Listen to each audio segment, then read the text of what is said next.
Assalamualaikum warahmatullahi wabarakatuh.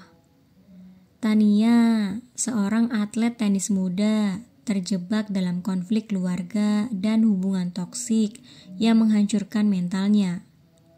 Ayahnya, Benny, menekan Tania dengan ambisi besar, sementara pacarnya, Coki, semakin membuat hidupnya penuh dengan drama dan manipulasi. Di tengah kekacauan itu, Tania merasa putus asa dan kesepian. Suatu malam, bersama teman-temannya, ia melakukan ritual pemanggilan makhluk gaib. Mereka memanggil Beuno, jin yang terkenal mengincar manusia dalam tidur mereka. Sejak saat itu, tidur Tania berubah menjadi mimpi buruk yang nyata. Ketindihan dan sosok menyeramkan yang menghantui malamnya semakin nyata, mengancam nyawa orang-orang di sekitarnya. Bisakah Tania menyelamatkan dirinya sebelum terjebak selamanya dalam permainan mengerikan ini? Daripada penasaran, langsung saja ke ceritanya. Tidur dalam teror Beuno. Tania dan teman-temannya berkumpul di rumah kosong milik neneknya. Mereka menyalakan lilin, menggambar simbol di lantai, dan membaca mantra yang mereka temukan di internet. Tidak ada yang terjadi, hingga angin dingin tiba-tiba berhembus, membuat lilin berkedip dan meredup. Sesuatu telah datang. Tania mulai mengalami mimpi aneh setelah ritual. Dalam tidurnya, ia merasa tubuhnya lumpuh, matanya terbuka, tetapi ia tidak bisa bergerak. Di sudut kamar ada sosok hitam tinggi dengan mata merah menyala, mengamatinya dengan senyum menyeramkan. Gangguan semakin sering terjadi. Tania terbangun dengan bekas cakaran di lengannya, meski pintu kamarnya terkunci rapat. Teman-temannya juga mengalami mimpi buruk yang serupa. Mereka mulai bertanya-tanya, apakah ritual itu benar-benar berhasil memanggil sesuatu? Tania mencari tahu tentang Beuno dan menemukan legenda kuno tentang jin yang memangsa manusia saat mereka tidur. Semakin takut, ia berusaha untuk tidak tidur, tetapi tubuhnya mulai melemah. Beuno semakin kuat, menunggunya untuk terlelap. Di tengah latihan, Tania melihat bayangan Beuno di sudut lapangan. Konsentrasinya terganggu, membuatnya kehilangan kendali dan hampir cedera. Benny semakin marah padanya, menambah tekanan yang sudah menghancurkan mentalnya. Coki menertawakan ketakutan Tania dan menganggap semua itu hanya imajinasi. Namun malam itu ia mengalami ketindihan dan melihat sosok menyeramkan di kamarnya. Ia terbangun dengan luka gores di dadanya. Salah satu teman mereka ditemukan meninggal dalam tidurnya dengan ekspresi wajah penuh ketakutan. Polisi menyebutnya serangan jantung, tetapi Tania tahu ini adalah ulah Beuno. Ia mulai panik, menyadari bahwa jin itu benar-benar mengincar mereka. Tania mencoba bertahan dengan minum kopi dan pil kafein untuk tidak tidur. Namun, tubuhnya mulai memberontak. Saat akhirnya ia tertidur, Beuno muncul lebih dekat, menyentuh wajahnya dengan tangan hitam berbulu. Ia hampir tak bisa bangun lagi. Tania dan teman-temannya pergi ke seorang dukun yang memperingatkan mereka bahwa Beuno tidak bisa diusir begitu saja.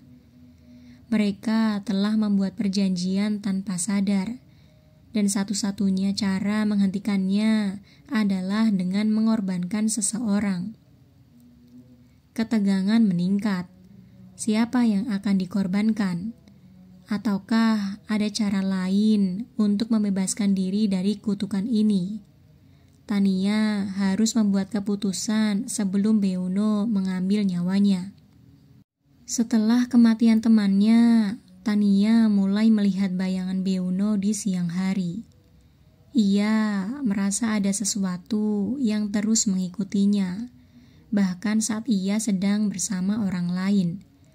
Setiap kali ia menoleh, bayangan itu selalu menghilang. Tania mulai mendapatkan petunjuk dari mimpinya. Dalam tidurnya, seorang wanita tua berbicara padanya, mengatakan bahwa ada cara untuk menghentikan Beono, tetapi ia harus menemukan kunci yang tersembunyi dalam rumahnya sendiri. Saat mencari jawaban, Tania menemukan kamar lama yang sudah lama tidak digunakan. Di dalamnya, ia menemukan buku usang berisi catatan ritual dan cara mengusir Beono. Namun, ada peringatan. Jika salah langkah, Beono semakin kuat. Choki mulai menunjukkan perilaku aneh. Ia sering berbicara sendiri dan menatap kosong ke arah tertentu. Tania merasa ada sesuatu yang salah dengannya, tetapi ia tidak tahu apakah ini hanya efek trauma atau sesuatu yang lebih buruk. Tania dan teman-temannya mencoba melakukan ritual pengusiran sesuai dengan petunjuk dalam buku. Namun, saat mereka melakukannya, angin kencang berhembus, lilin padam, dan suara tawa mengerikan memenuhi ruangan. Mereka gagal. Salah satu temannya kembali ditemukan tewas dalam tidurnya. Wajahnya membiru dan tubuhnya kaku seperti batu. Polisi kembali menyebutnya sebagai kematian alami. Tetapi Tania tahu Beono semakin kuat.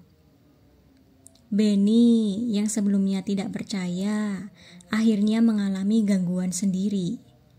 Ia terbangun di tengah malam dan melihat sosok tinggi berdiri di sudut kamar, menatapnya dengan mata merah menyala.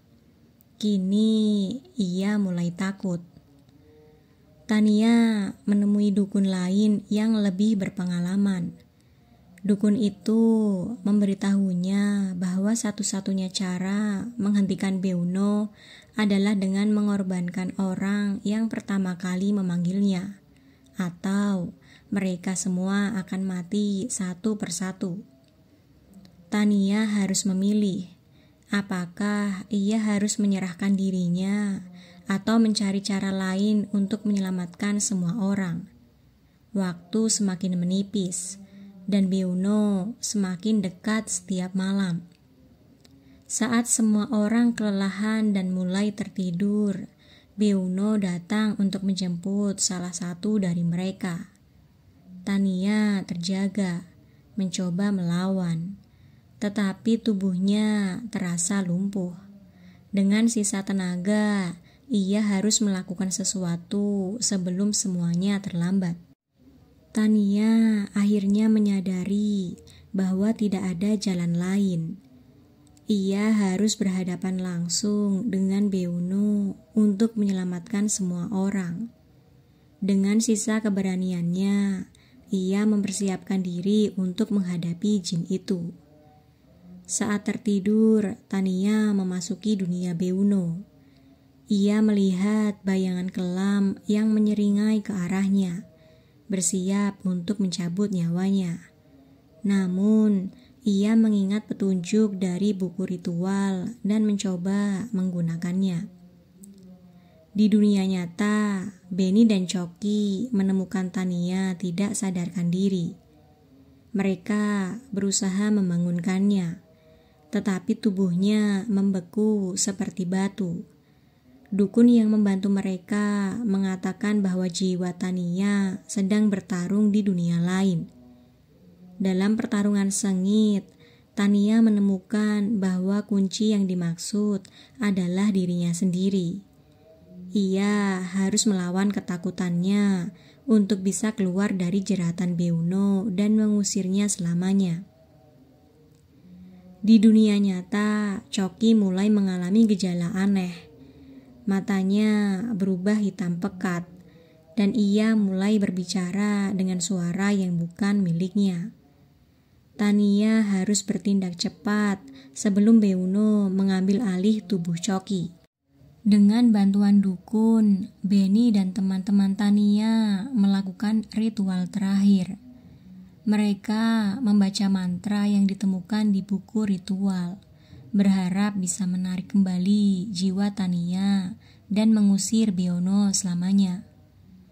Beuno mengamuk, menghancurkan segala sesuatu di sekeliling mereka.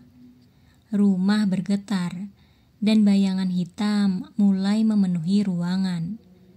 Tania harus menghadapi Beuno dalam pertempuran terakhir di dunia mimpi. Dukun mengatakan bahwa seseorang harus mengorbankan dirinya agar Beuno benar-benar hilang. Saat semua orang ketakutan, Benny memutuskan untuk mengambil alih kutukan itu agar Tania bisa hidup. Dengan pengorbanan ayahnya, Beuno akhirnya terlempar kembali ke dunianya. Tania terbangun, tetapi kesedihan menyelimuti hatinya karena kehilangan orang yang paling ia benci sekaligus ia cintai. Tania harus menerima kenyataan bahwa ia kehilangan ayahnya. Choki dan teman-temannya masih dalam trauma, tetapi mereka selamat. Mimpi buruk itu mungkin sudah berakhir, tetapi bekasnya masih akan menghantui mereka selamanya. Beberapa bulan kemudian, Tania mencoba kembali ke kehidupannya. Namun, suatu malam, ia merasakan ketindihan lagi. Saat membuka mata, ia melihat sepasang mata merah menyala di sudut kamarnya, menatapnya dengan senyuman yang mengerikan.